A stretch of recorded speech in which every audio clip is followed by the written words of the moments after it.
அனைவருக்கும் இனிய காலை வணக்கங்கள். இந்த வீடியோவை பொறுத்தவரையும் லாஸ்ட்டாக நடந்த குரூப் 2 2A மெயின்ஸ் பேப்பரை பற்றி தான் நம்ம இங்கே ஜென்ரலாக பார்க்க இருக்கிறோங்க. நிச்சயமாக அப்கமிங்காக குரூப் 2 மெயின்ஸ் எழுதவர்களுக்கு இந்த ஜென்ரல் பேப்பருடைய டிஸ்கஷன் ஹெல்ப்ஃபுல்லாக இருக்கும். இவர் பார்த்திங்கன்னா இந்த பேப்பர் என்னுடைய நண்பர் தான். இப்போ பார்த்திங்கன்னா பேக்வேர்ட் கிளாஸஸில் ஒர்க் பண்ணுறாரு. பேக்வேர்ட் கிளாஸ் டிபார்ட்மெண்ட்டில் ஜாயின் பண்ணியிருக்காரு. அசிஸ்டண்ட்டாக சென்னையில் தான் ஒர்க் பண்ணிகிட்ருக்காரு. அவர்கிட்ட கேட்டு தான் இந்த டிஸ்கஷனை பற்றி பேசுகிறதுக்காக கேட்டிருந்த ஆன்சர் ஷீட்டை தந்திருக்காரு. ஸோ இவர் பார்த்திங்கன்னா இங்கிலீஷ் மீடியமில் தான் எழுதியிருந்தார். இவருடைய ஸ்கோர் பார்த்திங்கன்னா 143.75 மார்க் எடுத்திருப்பாங்க. ஸோ 6 மார்க்கு, 12 மார்க்கு, 15 மார்க்கு இதில் எப்படியெல்லாம் ஆன்சர் பண்ணியிருக்காங்க அப்படின்ற ஒரு ஐடியா உங்களுக்கு கிடைக்கணும் அப்படின்றதுக்காக தான் இந்த ஷீட் அப்லோட் பண்ணது. வாங்க பார்க்கலாம். பொதுவாக கொஸ்டின்ஸை பொறுத்தவரையும் 6 மார்க்கில் கீ பாயிண்ட்டாகவும் தரலாம் அல்லது டயக்ராம் போட்டும் தரலாம். அது நம்மளுடைய மெத்தடை பொறுத்து. நம்ம எந்த அளவுக்கு எக்ஸாக்ட் பாயிண்ட்டை கொடுக்குறோமோ, கீ பாயிண்ட்டை தரோமோ அந்த அளவுக்கு நம்மளுடைய ஸ்கோர் இன்க்ரீஸ் ஆகும். அது குறிப்பாக இங்கிலீஷில் எழுதும்போது இன்னும் நமக்கு அந்த சென்டென்ஸ் வார்த்தைகள் அதிகமான வார்த்தைகளை பயன்படுத்த வேண்டிய அவசியம் இருக்காது. ஃபார் எக்ஸாம்பிளாக ஃபஸ்ட் கொஸ்டின் சுற்றுச்சூழலில் COVID-19 ஏற்படுத்திய தாக்கம் பற்றி எழுதுக. Write about the impact of COVID-19 in என்வைர்மெண்ட்டுக்கு ஆன்சர் பண்ணியிருக்காரு. இதில் குறிப்பாக அவர் என்னென்னா பாயிண்ட் போட்டு ஒரு 8 பாயிண்ட்டை கொடுத்துருக்காரு. இன்னும் கூடுதலாக ஒரு பாயிண்ட் கூட எழுதியிருக்கலாம். ஸோ அந்த டைமிங்கில் ஒரு 8 பாயிண்ட் கொடுத்து அந்த COVID-19னால் சுற்றுச்சூழல் என்னெல்லாம் தாக்கம் ஏற்பட்டுன்றதை ஜஸ்ட் அப்படியே சிம்பிள் லைனில் எழுதியிருக்காங்க.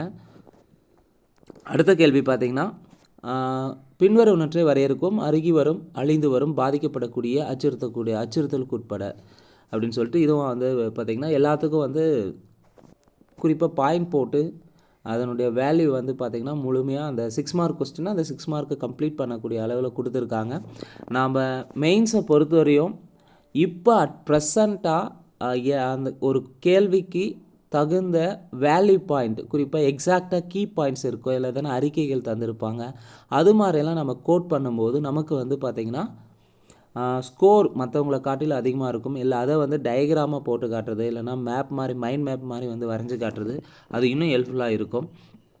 ஸோ இப்படி ஒவ்வொரு கொஸ்டினுக்கும் ஒவ்வொரு விதமாக அப்ளை பண்ணணும். எல்லாமே ஒரே மாதிரி எழுதுனுங்கன்னா பார்க்குறவங்களுக்கு இல்லை கரெக்ஷன் பண்ணுறவங்களுக்கு எப்படி தோணுன்னா ஆவரேஜாக தான் எழுதியிருக்காங்க. அவங்கள அட்ராக்டிவ் பண்ணுறதை தாண்டி நம்ம மைண்ட் மேப்பிங் அல்லது அடுத்து பார்த்திங்கன்னா டயக்ராம் மாதிரி போடுறது, இப்போ கீ பாயிண்டில் தரும்போது எக்ஸாக்ட் வேல்யூவை கொடுக்கறது, அப்படி தராமல் ஜஸ்ட்டு ஜென்ரலாக தரும்போது சில நேரங்களில் மார்க்ஸ் அப்படியே ஆவரேஜாக வரலாம்.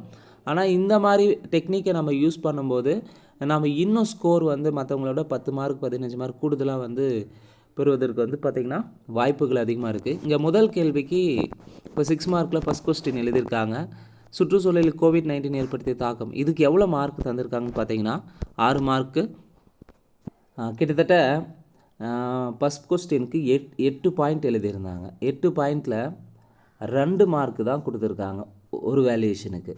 அடுத்து இன்னொரு வேல்யூவேஷனில் பார்த்திங்கன்னா 2 வேல்யூவேஷன் போயிருக்கு இவருக்கு. இன்னொரு வேல்யூவேஷனில் அதே ஃபஸ்ட் கொஸ்டினுக்கு 3 மார்க் தந்திருக்காங்க. ஸோ ஃபஸ்ட் கொஸ்டினுக்கு சுற்றுச்சூழல் ஏற்பட்ட தாக்கங்கள், COVID-19 ஏற்பட்ட தாக்கங்கள் குறித்து நம்ம எழுதும்போது ஒரு 6 மார்க் கொஸ்டினுக்கு அதிகபட்சமாக 3 மார்க் போட்டிருக்காங்க. மினிமம் 2 மார்க்கு அது எழுதுனதை பொறுத்து. ஆனால் நம்ம எக்ஸாக்ட் பாயிண்ட்டையும் ப்ளஸ் இப்போ கரண்ட் ஸ்டேட்டஸோடு இருக்கக்கூடிய ஒரு அறிக்கை மதிப்பீடுகளை நம்ம கொடுக்கும்போது கண்டிப்பாக கூடுதலாக மதிப்பெண்கள் பெறலாம். ஒரு 6 மார்க் கேள்வி அதிகபட்சமாக அவங்க 3 தந்திருக்காங்க, 4 கூட கொடுத்துருக்காங்க 6 மார்க்கு. ஸோ அதனுடைய அந்த கொஸ்டினுக்கு தகுந்த வேல்யூ நல்லா கீ பாயிண்ட்டாக எக்ஸாக்டாக இருந்துச்சுன்னா கண்டிப்பாக தந்திருக்காங்க. அதே போல் பார்த்திங்கன்னா 7வது கொஸ்டினுக்கு பார்த்திங்கன்னா 5 மார்க்கும் தந்திருக்காங்க.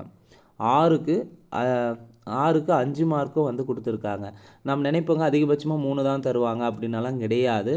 அந்த கேள்விக்கு தகுந்த பதில் அந்த இடத்துல இருந்தால் நிச்சயமாக ஹையஸ்ட் மார்க்கு கொடுத்துருக்காங்க. அதுதான் இது நமக்கு இங்கே ப்ரூஃபாக பார்க்குறேங்க. ஸோ மெயின்ஸ் பேப்பரை பொறுத்தவரையும் இங்கிலீஷில் எழுதினாலும் சரி, தமிழில் எழுதினாலும் சரி, என்னென்னா கூடுதலாக ஆங்கிலத்தில் எழுதுறதை விட தமிழ் எழுதுறவங்களுக்கு மிக முக்கிய கவனம் என்னென்னு தேவைன்னா கொடுக்கக்கூடிய பாயிண்ட் எல்லாமே எக்ஸாக்ட் பாயிண்ட்டாக கொடுக்கணும், அறிக்கைகளில் பற்றி தரணும், எக்ஸாம்பிள் போட்டு ஒவ்வொரு கேள்விக்கும் முடிஞ்ச அளவுக்கு மைண்ட் மேப் கொடுக்கணும். ஸோ அப்படி கொடுக்கும்போது நீங்கள் வந்து பார்த்திங்கன்னா எந்த எக்ஸாம் எழுதினாலும் மெயின்ஸ் அது குரூப் 1 இருந்தாலும் சரி இல்லை குரூப் 2 இருந்தாலும் சரி கீ பாயிண்ட்டு ப்ளஸ் வந்து வேல்யூவான பாயிண்ட்டை தந்தாங்கன்னா கதை இல்லாமல் கொடுக்கும்போது அதிகபட்ச மதிப்பெண்ணு தருவாங்க. ஸோ 6 மார்க்கில் இவர் நண்பருக்கு வந்து பார்த்திங்கன்னா 7வது கேள்விக்கு அதிகபட்சமாக 5 மார்க்கு கொடுத்துருக்காங்க. அதே போல் 9வது கொஸ்டினுக்கும் 6 மார்க்கில் 5 மார்க் கொடுத்துருக்காங்க. 10வது அவர் அட்டன் பண்ண காணும். அடுத்து வந்து 11வது கேள்விக்கு 3 மார்க்கு, 12க்கு வந்து 2 மார்க்கு. ஸோ அவங்க எவ்வளோ அந்த கொஸ்டின் பேப்பருக்கு தகுந்த மாதிரி பதில் தந்திருந்தாலும் மினிமம் வந்து 2 மார்க்கும் வச்சுருக்காங்க, மேக்ஸிமம் வந்து 5 மார்க்கும் அட்டன் பண்ணியிருக்காங்க. ஸோ இனி வரும் காலங்களில் மெயின் ஷீட் எழுதின நண்பர்கள் ஏற்கனவே ஜாப்பில் ஜாயின் பண்ணிக்கிற நண்பர்களுடைய இதை வாங்கி ஒவ்வொருத்தரும் ஒவ்வொரு விதமாக அவங்களுடைய மார்க் வந்து பார்த்திங்கன்னா வேரியேஷன் இருக்கும். அதே ஃபஸ்ட் கொஸ்டினுக்கு அவங்களுக்கு எப்படி போட்டிருக்காங்கன்றதை இனி வரும் காலங்களில் வீடியோவில் பார்க்கலாம். நம்ம மெயின்ஸ் எழுதுறவங்க தெளிவாக வந்து செய்ய வேண்டியது தினசரியாக வந்து கரண்ட் அஃபேர்ஸை மட்டும் தெளிவாக படிக்கணும். அதில் குறிப்பாக அதிகபட்சமாக வந்து நம்ம மெயின்ஸ் எழுதுகிறவங்களுக்கு கரண்ட் அஃபேர்ஸ் எல்லா இடத்துலையுமே ஹெல்ப்ஃபுல்லாக இருக்கும். தினசரியாக தி ஹிந்து, தினமணி இந்த 2 பேப்பர் ஆர்டிகல்ஸு, முக்கியமான தலையங்கம் இதெல்லாம் படிச்சுட்டு இன்ஸாக எழுதி வைக்கணும். நீங்கள் ஒரு 5 பேஜ் 10 பேஜ் எழுதி ப்ராக்டிஸ் பண்ணாதான் அங்கே ஷார்ட் பண்ணி நம்ம எழுத முடியும். நம்ம ஒரு பேஜ்லேயே படிச்சுட்டு போய் எழுதணுங்கன்னா அங்கே வரவே வராது. ஏன்னா எந்த அளவுக்கு நீங்கள் ரிட்டன் ப்ராக்டிஸ் பண்ணுறீங்களோ அந்த அளவுக்கு வந்து மெயின்ஸ் பேப்பரை பற்றி நீங்கள் கவலைப்படாமல் தைரியமாக எழுதலாம். இன்னும் வந்து பார்த்திங்கன்னா அடுத்த 1 or 2 வீடியோக்குள்ளே வந்து பார்த்திங்கன்னா தமிழ் எழுதுனது நான் எழுதின பேப்பருடைய ஆன்சர் ஷீட்டை நீங்கள் வந்து பார்க்கலாம் அடுத்ததாக. ஸோ ஏன் இதுக்கு வந்து இந்த இடத்துல வந்து ஒரு இங்கிலீஷ் பேப்பரை ஃபஸ்ட்டு போகிறோன்னா நம்ம அதிகபட்சமாக இங்கிலீஷில் நிறைய பேர் எழுதுகிறாங்க, ஸ்கோர் வந்து அவங்களுக்கு அதிகமாக வருது. தமிழ் பேப்பரில் எழுதிக்கிறவங்களுக்கு எவ்வளோ ஸ்கோர் போட்டிருக்காங்க அதே ஃபஸ்ட் கொஸ்டினுக்கோ 2வது கொஸ்டினுக்கோ அந்த வேரியேஷனை நம்ம கம்பேர் பண்ணோங்கன்னா நமக்கு தெரிஞ்சிடும். ஸோ எந்த லாங்குவேஜில் எழுதினாலும் சரி நம்மளுடைய அந்த ப்ரிப்பரேஷன் ஸ்ட்ராட்டஜியை வந்து நல்லா ஸ்டாண்டர்டாக வேல்யூவாக மாற்றும்போது நமக்கு கண்டிப்பாக வந்து நம்மளுடைய ஸ்கோர் வந்து வரும். அதனால் தன்னம்பிக்கையாக வந்து செயல்படணும். அதே போல் வந்து தமிழில் எழுதுனா நம்ம பாஸ் பண்ண முடியாது அப்படின்றதெல்லாம் கிடையாது. நானும் தமிழில் தான் எழுதி பாஸ் பண்ணி இன்றைக்கி இப்போ போஸ்டிங்கில் இருக்கேன். ஸோ அந்த வகையில் உங்களுடைய ப்ரிப்பரேஷனை நல்லா ஸ்ட்ராங் பண்ணுங்கள். எக்ஸாக்ட் பாயிண்ட்டை வேல்யூவெல்லாம் வந்து ரிட்டனில் எவ்வளோக்கு எவ்வளோ நீங்கள் எழுதி பார்க்குறீங்களோ அந்தளவுக்கு வந்து மெயின்ஸில் வந்து ஈஸியாக ஸ்கோர் பண்ணலாம். அதை ரொம்ப ஞாபகம் வச்சுக்க. அதே போல் 12 மார்க்கில் எவ்வளோ மதிப்பெண் தந்திருக்காங்கன்றதையும் நம்ம பார்க்கலாம். ஸோ பார்ட் பியை பொறுத்தவரையும் 12 மார்க் கொஸ்டின். இந்த 12 மார்க் கொஸ்டினுக்கு வந்து பார்த்திங்கன்னா 150 சொற்களுக்கு மிகாமல் விடையளிக்குன்னு கொடுத்துருக்காங்க. அதுதான் ஸோ அந்த ஒவ்வொரு கொஸ்டினுக்கு வந்து 150 சொற்களுக்கு மிகாமல் இருக்கணும். அதுக்குள்ளே நம்ம தேவையான கண்டென்ட்டை கொடுக்கணும். எக்ஸாக்ட் பாயிண்ட்டு ஏதான ஒரு ஸ்கீம்ஸை பற்றி கேட்டிருந்தால் அந்த ஸ்கீம்ஸை பற்றி எப்போ அந்த டேட் தொடங்கினாங்க, எந்த பிளேஸில் தொடங்கினான்றதை கொடுக்கும்போது அதை பின் பண்ணி பார்க்கும்போது ஈஸியாக வந்து ஸ்கோர் பண்ணலாம். இங்கே ஃபஸ்ட் கொஸ்டினாக என்ன தந்திருக்காங்கன்னா கீழ்வருவனற்றை பற்றி குறிப்பு வரைகளை முதலமைச்சரின் காலை உணவு திட்டம், 2 பசுமை தமிழ்நாடு இயக்கம், 3 நீலகிரி வரையாடு பாதுகாப்பு திட்டம். ஸோ இந்த முதலமைச்சரின் காலை உணவு திட்டம், பசுமை தமிழ்நாடு இயக்கம், நீலகிரி வரையாடு பாதுகாப்பு திட்டம் இது 3க்கும் வந்து பார்த்திங்கன்னா எழுதியிருப்பாங்க. ஸோ இந்த முதலமைச்சரின் காலை உணவு திட்டத்துக்கான நோக்கம் எய்ம் போட்டிருக்காங்க. அடுத்து வந்து பார்த்திங்கன்னா அது எப்போ தொடங்கியிருக்காங்க, அதுக்கான வேல்யூ என்னன்றதை இவர் தந்திருக்காரு. 2வது வந்து பார்த்திங்கன்னா க்ரீன் தமிழ்நாடு மிஷனை பற்றி சொல்லியிருக்காங்க. அதனுடைய எய்மும் அப்ஜெக்டிவும் தந்திருக்காங்க. ஸ்பெசிஃபிகேஷன் எதுக்காக கொடுத்துருக்காங்கன்றதையும் பார்த்துருக்காங்க. 3வதாக நீலகிரி தார் திட்டம் அது ரிலேட்டடாகவும் கொடுத்துருக்காங்க. ஸோ இதை பொறுத்தவரையும் ஃபஸ்ட் கொஸ்டின் 12 மார்க் கொஸ்டினில் அவருடைய அந்த டைமிங்கில் என்ன மைண்ட் செட்டுக்கு வந்ததோ அதை பற்றி எப்படி எழுதியிருக்காங்களோ அதை பற்றி எழுதியிருக்காங்க. ஜென்ரலாக இங்கே வந்து சிஎம் வந்து நீலகிரி முதலமைச்சரின் காலை உணவு திட்டம் இங்கே டேட் வந்து எப்போ எக்ஸாக்டாக தொடங்கினாங்கன்றதை எழுதியிருந்தாலும் கூடுதலாக வந்து மார்க் எடுக்கும். ஏன்னா ஒரு காலை உணவு ஒரு திட்டத்தை தொடங்கின டேட்டை வந்து சடனாக எழுதணுன்றது அவ்வளோ ஈஸி கிடையாது. தொடர்ந்து ப்ராக்டிஸ் பண்ணணும். அந்த கேள்வியை பற்றி மறுபடியும் ரிவிஷன் பண்ணிகிட்டே இருக்கணும், எழுதி பார்த்துட்டே இருக்கணும். அப்படின்னா தான் வந்து நம்ம அந்த திட்டத்தினுடைய எழுதும்போது வந்துடும். நம்ம சொல்கிறது ஈஸியாக இருக்கலாம், ஆனால் ரிட்டனாக எழுதணும் ஒரு கொஸ்டினை பற்றி இல்லை ஒரு டாப்பிக்கை பற்றி எழுதும் போது உடனடியாக வராது. அது தொடர் ப்ராக்டிஸில் இருந்தால் மட்டும்தான் வரும். இங்கே பார்த்திங்கன்னா இவர் வந்து டைரெக்டாக அப்படியே எழுதியிருக்காரு எய்மு, அடுத்து பைகாட். ஆனால் எப்போ தொடங்கப்பட்டதுன்றது அந்த டேட்டை வந்து இவங்க மென்ஷன் பண்ணாமல் கூட விட்டுருக்கலாம். ஏன்னா ஞாபகம் படிச்சிருப்பாங்க, ஞாபகம் வராமல் கூட இருந்திருக்கலாம். ஸோ அப்போது ஒரு திட்டம்னா அந்த திட்டம் தொடங்கப்பட்ட டேட் ரொம்ப ரொம்ப முக்கியமானது. அதே போல் வந்து அதனுடைய நோக்கம், அதுக்கடுத்து அதனுடைய சிறப்பு அம்சங்கள், அதுக்கடுத்து வந்து பார்த்திங்கன்னா இதில் என்னெல்லாம் ஏற்கனவே இந்த திட்டத்துக்கு ரிலேட்டடாக ஏற்கனவே என்னெல்லாம் பண்ணியிருக்காங்க தமிழ்நாடு கவர்மெண்ட் அப்படின்றதையும் நம்ம பார்க்கலாம். இது கரண்ட் அஃபேர்ஸ் ரிலேட்டடாக தான் கேட்டிருக்காங்க ஃபஸ்ட் கொஸ்டின். இந்த ஃபஸ்ட் கொஸ்டினுக்கு 12 மார்க் கொஸ்டினுக்கு அதிகபட்சமாக எவ்வளோ மதிப்பெண் தந்திருக்காங்கன்றதை பார்க்கலாம். ஸோ 12 மார்க்கு அந்த கொஸ்டினுக்கு அவர் எழுதியிருக்கிறதுக்கு பார்த்தீங்கன்னா 12 மார்க்கில் ஃபஸ்ட் கொஸ்டினுக்கு எவ்வளோ மார்க் தந்திருக்காங்கன்னா ஃபஸ்ட்டு வேல்யூவேஷனில் 19வது கேள்வி 10 மார்க் தந்திருக்காங்க. ஸோ 12 மார்க்கு அதிகபட்சமாக 10 மார்க் ஃபஸ்ட்டு வேல்யூவேஷனில் தந்திருக்காங்க. அதே செகண்ட் வேல்யூவேஷனில் 19வது கேள்விக்கு வந்து பார்த்திங்கன்னா 9 மார்க் தந்திருக்காங்க. ஸோ 1 மார்க் டிஃப்ரெண்ட்டு தான். ஸோ ஹையஸ்ட்டாக ஒரு 12 மார்க் இருக்குன்னா 12 மார்க் வந்து பார்த்திங்கன்னா அதிகபட்சமாக 10 மார்க்கும் தந்திருக்காங்க இவருக்கு. மேக்ஸிமம் வந்து சில கொஸ்டினுக்கு 0 மார்க்கு கூட கொடுத்துருக்காங்க. இந்த ஃபஸ்ட்டு வேல்யூவேஷன் செகண்ட் வேல்யூவேஷன் இந்த 2 வேல்யூவேஷனுக்குள்ளே டிஃப்ரென்ஸ் வந்து 35க்குள்ளே இருந்தால் அப்படியே போட்டுருவாங்க. 35க்கு மேலே இருந்தால் தேர்ட் வேல்யூவேஷனுக்கு போவாங்க. இதுதான் வந்து பேசிக் ப்ரொசீஜராக பண்ணுறாங்க மெயின்ஸை பொறுத்தவரையும். ஸோ இங்கே ஒவ்வொரு கேள்விக்கும் ஒவ்வொரு விதமான மதிப்பெண்கள் ஆவரேஜாகவும் கரெக்ஷன் ஆகிருக்கு. சில இடத்துல 0 மார்க்கும் தந்திருக்காங்க. நம்ம செய்ய வேண்டியது மிக முக்கியமாக மெயின்ஸை பொறுத்தவரையும் சிலபஸ் வைஸ் வந்து படிக்கணும். படித்ததை கம்பல்சரி ரிட்டனை எழுதி பார்க்கணுங்க. நீங்கள் எவ்வளோக்கு எவ்வளோ ரிட்டன் எழுதி பார்க்குறீங்களோ அந்தளவுக்கு வந்து பார்த்திங்கன்னா மெயின் எக்ஸாமில் நல்ல ஸ்கோர் பண்ணலாம். குறிப்பாக அதனுடைய ஒரு திட்டம் இருக்குன்னா திட்டம் தொடங்கப்பட்ட டேட்டு, பிளேஸு, அதுக்கடுத்து எதுக்காக தொடங்கினாங்க, இதனால் என்ன பயன் விளைய போகுது அப்படின்றத பற்றி ஒரு எக்ஸாக்டாக வேல்யூவாக நீங்கள் வந்து ஒரு கோர்வையாக சொல்லணும். அதை வந்து கோர்வையாக சொல்கிறதுல ஒவ்வொருத்தருக்கும் ஒவ்வொரு டாக்டிக்ஸ் இருக்கும். நீங்கள் அதை மைண்ட் மேப் மாதிரி கூட போடலாம், இல்லை டயக்ராம் வரைஞ்சி தொடங்கப்பட்டது சிறப்பம்சங்கள் அப்படின்னு போடலாம். அதை ப்ராக்டிஸ் பண்ணால் மட்டும்தான் வரும். வெறும் சொல்கிறதுனால வந்து ரிட்டன் வந்துடாது. இவருடைய ஃபஸ்ட்டு கரெக்ஷன் பண்ணவங்களுடைய டோட்டல் மார்க் வந்து பார்த்திங்கன்னா 153.5 மார்க் வந்திருக்கு. அதே செகண்ட் வேல்யூவேஷன் போனும்போது மார்க் 134 வந்திருக்கு. ஆவரேஜாக பண்ணும்போது எவ்வளோ வந்துச்சுன்னா 143.75 மார்க் வந்திருக்கு. ஸோ இதுதான் வந்து மெயின்ஸுடைய அது என்ன இங்கிலீஷில் ரைட் பண்ணவங்களுடைய மதிப்பெண்ணாக தந்திருக்காங்க. ஸோ இதில் 12 மார்க்கு அதிகபட்சமாக 10 மதிப்பெண் தந்திருக்காங்க இவருக்கு. அடுத்து 15 மார்க்கில் பார்க்கலாம். ஸோ இது 15 மார்க் கொஸ்டின். 15 மார்க் கொஸ்டினை பொறுத்தவரையும் 250 சொற்களுக்கு மிகாமல் விடையளிக்குன்னு சொல்லியிருக்காங்க. 6 கேள்வியை ரைட் பண்ணோம்.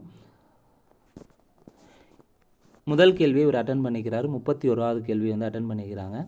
திராவிட மொழிகளின் அடையாளம் எவ்வாறு மற்ற இந்திய மொழியிலிருந்து வேறுபட்ட மொழிகளாக அமைகிறது? இதான் ஃபஸ்ட் கொஸ்டின். அதுக்கு இவர் தந்த ஆன்சரை பார்க்கலாம். ஸோ ஆங்கிலன்றதுனால அப்படியே ஜென்ரலாக நம்ம சொல்லிட முடியாது. அந்த டைமிங்கில் வந்து என்னெல்லாம் பண்ணியிருக்காங்கன்றதை ஒரு ஜென்ரலாக கொடுத்துருக்காங்க. இப்போ இந்த பேப்பரை பொறுத்தவரையும் எல்லாமே கீ பாயிண்ட்டாக தந்திருக்காங்க. கேட்ட கொஸ்டினுக்கு ஈக்குவலாக தந்திருக்காங்க. பட் இதில் மைண்ட் மேப்பும் டயக்ராமும் சில இடத்துல வந்து கண்டிப்பாக தேவைப்பட்டிருக்கும். அதை வந்து அதிகபட்சமாக வந்து பயன்படுத்தாமல் இருந்திருக்காங்க. இதனால் கூட மார்க் குறைஞ்சறதுக்கு வாய்ப்புகள் இருக்குது. ஸோ பார்த்துக்கோங்க. இங்கே மைண்ட் மேப் தந்திருக்காரு. ஃபஸ்ட் கொஸ்டினுக்கு 15 மார்க்கு மைண்ட் மேப் தந்திருக்காங்க.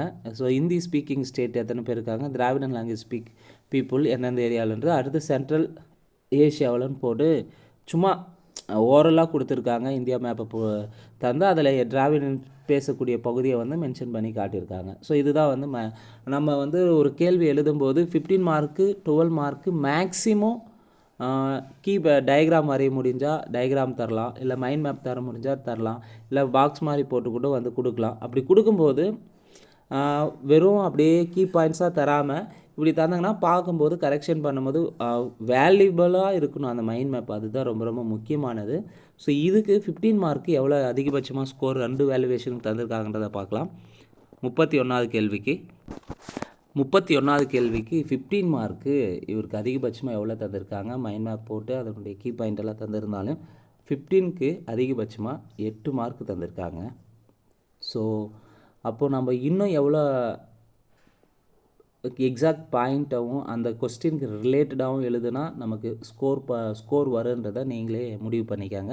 ஸோ 31வது கேள்விக்கு 15 மார்க்கு 8 மார்க் தந்திருக்காங்க. அதே 12 மார்க்கு 10 கூட வாங்கியிருக்காரு இவர். ஆனால் 15க்கு எவ்வளோ தந்திருக்காங்க, அதிகபட்சமாக 8 மார்க் தான் தந்திருக்காங்க. இதுதான் நம்ம மென்ஷன் பண்ண வேண்டியது. அப்போ 12 மார்க்னால் சார் 15 மார்க்னா 6 மார்க் தான் போடுவாங்க, 7 மார்க் தான் போடுவாங்க அப்படின்றதெல்லாம் கிடையாது. நீங்கள் எழுதுகிற அந்த ஸ்ட்ராட்டஜி தான் ரொம்ப ரொம்ப முக்கியமானது. ஒரு கேள்வி, அது கேள்வி ரிலேட்டடாக இருக்கக்கூடிய கீ பாயிண்ட்ஸு, எக்ஸாக்டான முக்கியமான அறிக்கைகள் எதானா, இப்போ திராவிட மொழிகள்னால் சமீபத்தில் திராவிட மொழிகளை பற்றி என்னென்னலாம் நிகழ்வெல்லாம் நடந்திருக்கு அப்படின்றத அந்த இடத்துல நம்ம மென்ஷன் பண்ணி தரும்போது கூடுதலான மதிப்பெண் பெறலாம் மற்றவங்களை காட்டிலும். ஸோ ஒரு 12 மார்க்கு 10 மார்க் அதிகபட்சமாக வாங்கியிருக்காரு. ஆனால் 15 மார்க்கு பார்த்திங்கன்னா இவர் அதிகபட்சமாக 31லேருந்து 15 மார்க்கான மார்க்ஸ் தான். அதிகபட்சமாக 14 மார்க் வாங்கியிருக்காரு. 32வது கேள்வி, அடுத்த கொஸ்டினுக்கே 15 மார்க்கு 14 மார்க் ஹையஸ்ட்டாக வந்து ஃபஸ்ட் வேல்யூவேஷனில் தந்திருக்காங்க. அதே செகண்ட் வேல்யூவேஷன் பார்க்கலாம். செகண்ட் வேல்யூவேஷனை பொறுத்தவரையும் 31வது கேள்விக்கு 6 மார்க் தந்திருக்காங்க. 31க்கு 6 மார்க்கு. அதே 32வது கேள்விக்கு இவர் எழுதின 15 மார்க்கு 10 மார்க் தந்திருக்காங்க. ஃபஸ்ட்டு வேல்யூவேஷனில் 14 மார்க் தந்திருக்காங்க ஃபஸ்ட்டு வேல்யூவேஷனில். ஸோ இவர் வந்து ஃபஸ்ட் வேல்யூவேஷனில் 15க்கு அவுட் ஆஃப் 14 எடுத்திருக்காங்க. ஸோ நல்ல ஸ்கோர் தான். அப்போது நம்ம பொதுவாக என்ன பண்ணாங்கன்னா 15 மார்க்கு 12 மார்க்காக இருக்கட்டும் 6 மார்க்காக இருக்கட்டும் நமக்கு வந்து பாதி மார்க் தான் போடுவாங்க, அதில் ஆவரேஜ் தான் பண்ணுவாங்க அப்படின்றதெல்லாம் கிடையாது. நீங்கள் கொடுக்கக்கூடிய பாயிண்ட் வேல்யூபிளாக இருக்கணும், டேட்டாவாக இருக்கணும், அடுத்து வந்து ரிலேட்டபிளாக இருந்துச்சுன்னா நிச்சயமாக நல்ல ஸ்கோர் பண்ண முடியும். அடுத்து வந்து பார்த்திங்கன்னா நம்ம அடுத்த ஒரு வீடியோவில் இன்னொன்று இங்கிலீஷில் எழுதுன இன்னொரு நண்பர் வந்து எழுதியிருக்காங்க. அவரும் வந்து டிபார்ட்மெண்ட்டில் தான் இருக்கிறாங்க. நம்ம அப்லோட் பண்ணக்கூடிய பேப்பர்ஸ் எல்லாமே வந்து பார்த்திங்கன்னா இப்போது ரீசெண்டாக போஸ்டிங்கில் இருக்கக்கூடிய அசிஸ்டன்ட்டுடைய பேப்பரை தான் நம்ம அப்லோட் பண்ண போகிறோங்க. இனி ஒரு காலங்களில் தமிழில் எழுதி தேர்வானவங்களுடையும் பேப்பரையும் நம்ம வந்து அப்லோட் பண்ண போகிறோம். ஸோ இந்த வீடியோவை பொறுத்தவரை எதனா கமெண்ட் இருந்தால் மறக்காமல் கமெண்ட் செக்ஷனில் கமெண்ட் பண்ணுங்கள். மறக்காமல் டிஎன்பிஎஸ்சி குரூப் 2 மெயின்ஸ்க்கு ப்ரிப்பேர் பண்ண இருக்கக்கூடிய உங்கள் ஃப்ரெண்ட்ஸ்க்கு ஷேர் பண்ணுங்கள். நன்றி, வணக்கம்.